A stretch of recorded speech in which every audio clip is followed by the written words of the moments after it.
This is component 3 at the mock, and this is paper 3. We're on to question 7. Typical university style experiment with students giving samples of urine and then drinking water. Then collecting the urine and measuring volumes and concentrations. If we just describe this graph, after the time of drinking the volume goes up and then it goes down to the same level again. After the time of drinking, the concentration of salt starts off at a level, goes down and then back up to the original level or not. Using your knowledge of osmoregulation, your knowledge, where does this knowledge come from? This comes from your notes and the booklets. Explain why. Why do we get the change in volume of the urine between 0 and 60 minutes? So it's only wanting you to describe this graph, so just this first graph, and only between these two areas. We're saying, why does the volume of the urine increase when you take a large drink of water? That's what it wants you to explain. Well, when you take this water, you drink it and it goes into your stomach and the rest of your intestines, and it will get absorbed into the blood. So water is absorbed into the blood. So it goes from your gut into the blood. And so, if there's more water in the blood, the water potential of blood increases. So we know about absorption from our notes, we know about water potential from the core concepts, and that increases or becomes less negative as an alternative, less negative. So that's what's happened when we've drunk the water. And then the rest of this is, well, how do we change the volume of urine? And it's the story with antidiuretic hormone, ADH, and we just need to say, does more get released, less get released, how do we know to release it, and so on. So, what detects this water potential of the blood? This is detected by osmoreceptors in the hypothalamus. That's detecting our water potential. And then our pituitary, or posterior pituitary, which releases antidiuretic hormone, ADH. Okay, so we get pituitary that releases, is it less or more? Less ADH. And this then makes the collecting duct, or you could say distal convoluted tubule, less permeable to water, and so less water is reabsorbed. And so water stays in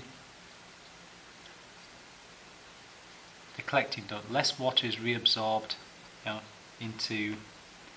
back into the blood. So it stays in the collecting duct, and so that's your urine. So that means there's more urine. So larger volume of urine. And that's where we are up to 60 minutes. Explain the change in the concentration of salt, so this diagram on the right, between 0 and 60 minutes. So again, just this section of the graph here, where the concentration of the salt in the urine actually goes down. Well, concentration is two things really. It's how much salt have we got and how much water is it dissolved in.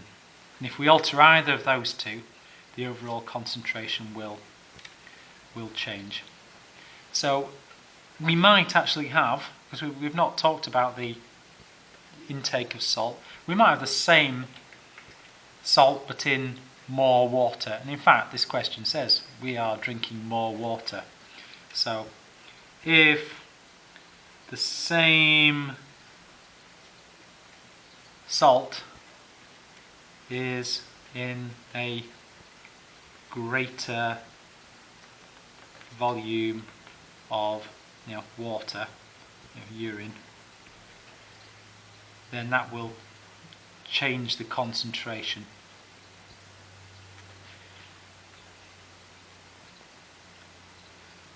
State two variables that would need to be considered when comparing results from a number of people who have drunk similar volumes of water.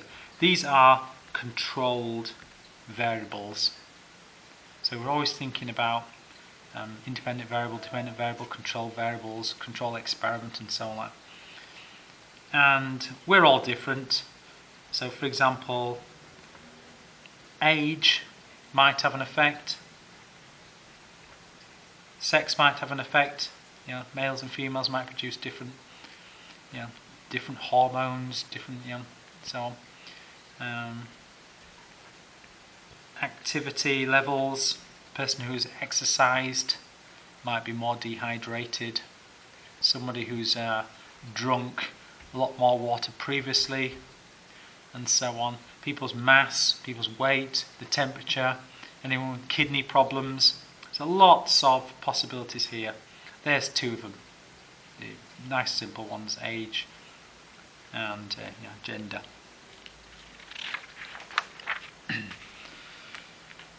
Whoa.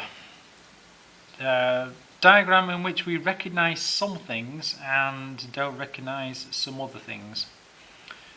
The diagram shows a nephron, we know that, and glomerulus and Bowman's capsule. Yeah, we're fine there. Capsular hydrostatic pressure, oh dear.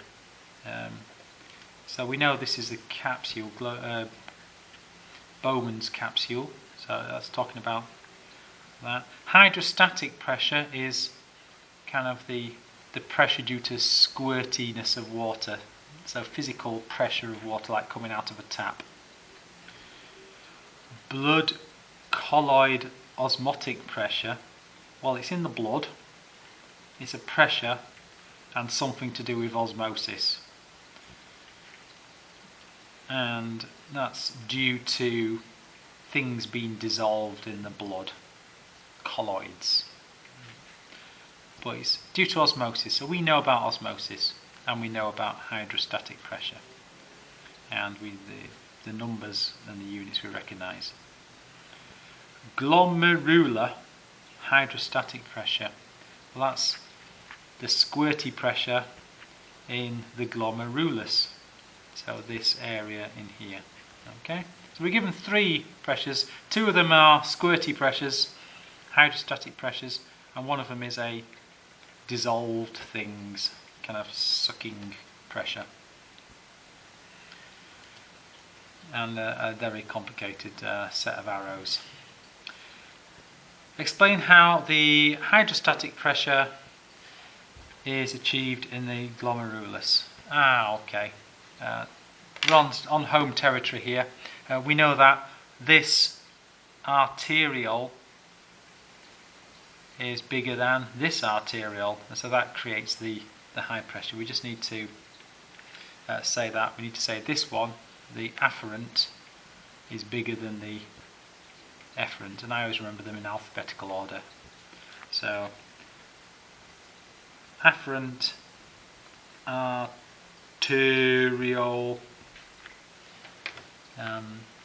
is wider than the efferent arteriole.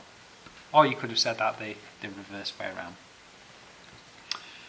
So that's okay so far. Suggest which type of organic molecule in the blood is responsible for maintaining the blood osmotic pressure. If you think back to your formation of tissue fluid, so remember your formation of tissue fluid where you had a capillary with cells and the liquid part of the blood came out due to hydrostatic pressure, and we had blood cells in here, and then it came back in partly due to osmosis, and that was because of molecules in the blood plasma that can't get through the gaps, and these were plasma proteins. And so the answer here is proteins or plasma proteins. So we're just linking different parts of the spec into a final exam question. The net movement of water is from A to B. So that is from the glomerulus into the capsule. You know that already. Yep, you know that in ultrafiltration.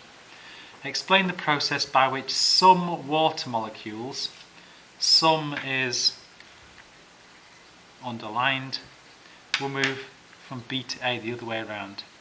So we think that we know that this high pressure here is making water squirt through the holes, be forced through the holes in the the capillary pores, the basement membrane, the fenestrations, podocytes and so on.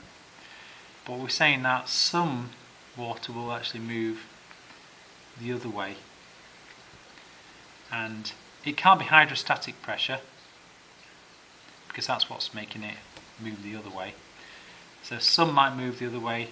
Well, how can water move? Well, water will move by osmosis. Okay? If any question asks you about how does water move, it's either been squirted by hydrostatic pressure or it's been sucked there by osmotic pressure. So this is osmosis. And if I'm going to say osmosis, I'm going to say down a water potential gradient. We don't even in this case need to give our numbers, and if we were, we'd talk about the because the blood has got a osmotic pressure, blah blah blah, because of the plasma proteins. This was leading us in this direction. It asked us about the plasma proteins, and it asked us how water moves. So always try and use the previous question as a guide. Or you could say from higher to lower water potential, from higher to lower water potential, or the higher water potential in the capsule, lower in the glomerulus. So you thought that was more complicated, but you're kicking yourself now because it's osmosis down a water potential gradient. The net filtration pressure, which is the pressure going this way, so from the glomerulus into the capsule, is responsible for ultrafiltration. We knew that word was going to appear somewhere. From the data shown in the diagram, calculate this value. Show your working including units. Right, the units is going to be kilopascals, so you better not forget those. That's what our final units is going to be. It'd be a shame to work all this out and then not put a unit on. And we've got some arrows. So the overall pressure is this way. Okay, we've got an arrow going this way. So that's, what's that? That's 10. So we've got 10, and that's our, I'll just use glomerular hydrostatic pressure, 10. And then we've got two arrows going the other way. So they're kind of going against this, so I'm going to take those away. Minus, what's this little arrow? Capsular hydrostatic pressure, which is 4. And then we're also going to take off our other arrow, which is going the wrong way, the other way. Oh, no, that's 2.7, sorry. And we're also going to take off our black arrow there, blood colloid osmotic pressure, which is our 4. Okay, so we've got 10 going this way, and we've got 2.7 and a 4 going the other way. And when we do that, so it's 10 minus 2.7 minus 4, and when we put that into our calculator, that's going to be, this 10 minus 6.7, we add those together, and that's going to be 3.3 kilopascals. Part C. There is a feedback system in the kidneys which maintains the hydrostatic pressure in the glomerulus at a constant level despite changes in the arterial blood pressure. The regulatory mechanism involves a contraction of the circular muscles in the afferent arterial. So this is really saying that this blood pressure here could be at its normal level, or it might increase or it might decrease, but there's muscles around here, because this is the afferent one, there's muscles around here, and it says circular muscles, and these might contract. So these might contract. That's all that muscles can do. Circular muscles can only contract, and they'll make the lumen of the arteriole smaller if they contract, or if they relax, they'll make the lumen bigger. So that's all that they can do. So how does that change the hydrostatic pressure in the glomerulus? Well, if we contract our muscles, then the lumen will be smaller. So muscles contract, lumen gets smaller. And now the pressure in here, this is where we started this question, so again it's given us some help. The pressure in the glomerulus depends on a big tube going in and a little tube going out. Well, if we contract the big one, there's less difference between them, so there's less difference between afferent and efferent diameters. So the pressure drops. So that's one way that it might happen. You might have described the other one, if this circular muscle relaxes, but it actually says contract, so I've done it that way around. So just what would happen in the body if arterial pressure increased? So arterial pressure increased. So this pressure here increases and this system wasn't functioning. So we're going to get a big pressure coming in here. Well, you can possibly guess that we're going to get more ultrafiltration. And so we're going to get more more filtrate, and that's going to be passed out as more urine. So, what would happen in the body? So more urine isn't the answer, because that's not what would happen in the body. Well, if you were passing out loads of urine, then your body would have less water left, and so that would be dehydrated.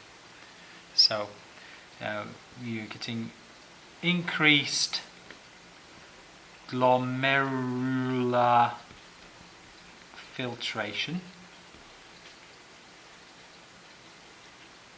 That's in the body. And I would suggest we would get dehydration. You could also possibly suggest here that we might get damage of our delicate ultrafiltration mechanism, damage to podocytes, damage to the basement membrane, damage to capillary wall endothelium, and so on. That might happen as well. But this answer is actually using your existing knowledge, which is much better. And that's 16 marks on the kidney.